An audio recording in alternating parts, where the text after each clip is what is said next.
Farming, it's something many of our parents and grandparents once did to feed themselves. These days, though, it's estimated farmers make up less than 2% of the U.S. population, which means most of us have very little experience actually producing the food we eat. One George County man has been connecting people with the land, and that has been his life's mission. Now he's taking it to the radio. It's today's In Their Shoes. Hey, y'all. Guess where we are? We are over here at WRBE FM, over here in Lucedale, about to interview a man who's had many titles. He's been the George County Extension Agent. He's taught agriculture here in the area. And although he's retired now, his work really never ends. Help me welcome to the show. This is Mike Steede. Mike, thank you so much for joining me. Good morning, Jaimee. Yes. Glad to have you with us today. So you are still working, even though you're retired, you're still working, connecting people to the land. That's my game plan. It is. A few years ago, I was asked to come manage J&B Feeds, and I approached the radio station owner here, and I said, "How about a gardening show?" And he said, "Man, I'd love to do it." And you're the host. I am the host. I take questions on everything from dogs to cattle to yards to corn to potatoes and chickens, especially right now. Good morning and welcome to Farm and Garden Talk. I'm your host, Mike Steede, here this morning. We're doing something a little different here today on Farm and Garden Talk. We have our guest in here today, Miss Jaimee Dorris from WLOX, and she wants to find out what it's like to be a radio superstar in George County. Let me go ahead and do a little bit of pre-stuff. Jaimee, how about taking that away for us? And you want me to, if you were a first-time listener? That's it. Now, I have to tell y'all, Mike writes a beautiful script, so I'm just going to read his script. I will not read it with his accent, though. You really write a script to educate? Every week. Yes, ma'am, I sure do.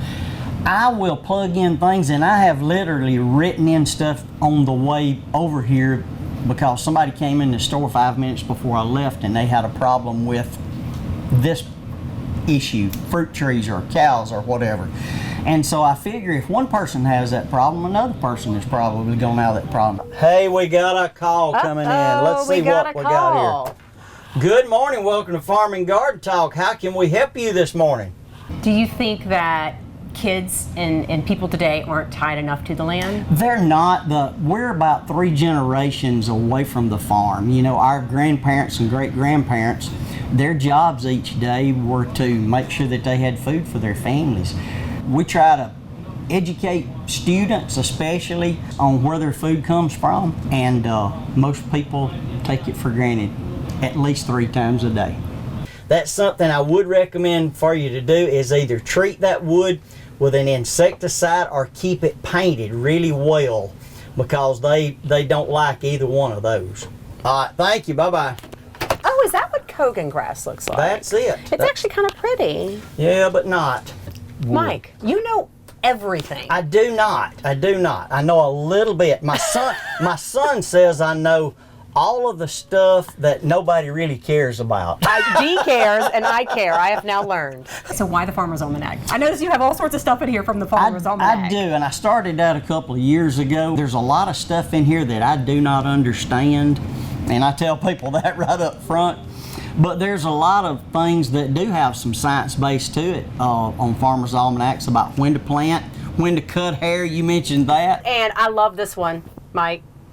It's my favorite. It's my favorite each time it shows up. Yeah, best day to get married. Sure is, sure is. Mm-hmm. So on behalf of the Hinton family, we want to thank you for letting us serve you.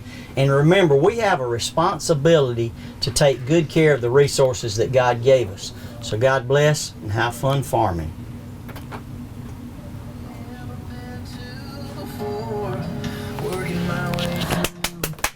How'd you like that? Was that pretty good? Now, if you would like to get more connected to the land, you can head over to George County today and tomorrow for the 12th annual Good Old Days Festival. The festival will run from 8 a.m. until 4 p.m. on both days at the L.C. Hatcher Elementary School on Church Street. Now, there will be antique tractors, a prettiest rooster contest, and campfire cooking competitions, among other things. And you never know, you just might bump into Mike Steede while you're out there.